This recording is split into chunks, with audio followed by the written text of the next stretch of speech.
பல்லாவரம் தொகுதியில் இளைஞர்களின் நலனை கருத்தில் கொண்டு நவீன வசதிகளுடன் தரம் வாய்ந்த விளையாட்டு மைதானம் அமைக்கப்படும் என தேமுதிக வேட்பாளர் அனகை முருகேசன் வாக்குறுதி அளித்துள்ளார். பல்லாவரம் சட்டமன்ற தொகுதியில் திமுக கூட்டணியில் தேமுதிக வேட்பாளராக அனகை முருகேசன் போட்டியிடுகிறார்.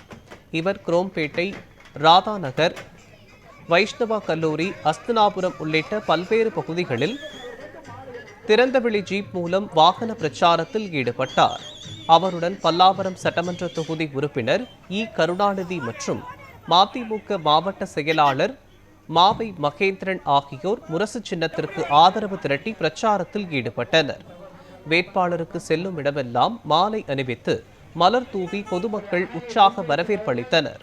செய்தியாளர்களிடம் பேசிய தேமுதிக வேட்பாளர் அனகை முருகேசன், பல்லாவரம் தொகுதியில் இளைஞர்கள் அதிகமாக இருக்கிறார்கள், அவர்களுக்கு நவீன விளையாட்டு மைதானம் கட்டித்தரப்படும் என தெரிவித்தார்.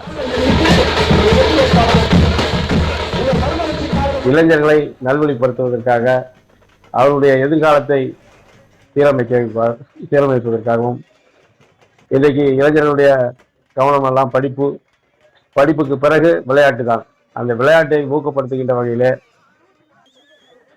நம்முடைய பல்லாவரம் சட்டமன்ற தொகுதியிலே தரம் வாய்ந்த விளையாட்டு திடலை உருவாக்கி அதன் பேரில் ஒரு ஸ்டேடியம் கொண்டு வந்து தரமான விளையாட்டு திடலை உருவாக்குவதற்காகவும் இளைஞர்களுடைய எதிர்காலத்தை அந்த விளையாட்டு பயிற்சியில ஈடுபடுத்தி அவர்களுடைய மனநிலை மாறி நல்வழிப்படுத்துவதற்காக நம்முடைய பல்லாவரம் சட்டமன்ற தொகுதியில ஒரு விளையாட்டு திடலை அமைத்துக் கொடுப்பதற்கு, அதே நேரத்தில் இன்றைக்கு தமிழகத்திலே விளையாட்டிலே அனைத்து மாநிலத்தை விட விளையாட்டுக்கு முக்கியத்துவம் கொடுக்கிற மாநிலம் தமிழ்நாடு.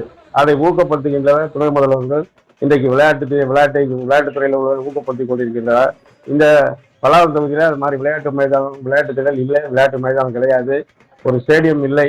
அதை கொண்டு வருவதற்கு இந்த வருகின்ற ஆட்சி அமைந்தவுடன் நான் கண்டிப்பாக இந்த பல்லாவரம் சட்டமன்ற தொகுதியிலே கொண்டு வருவேன் என்பதை உறுதியளிக்கிறேன்.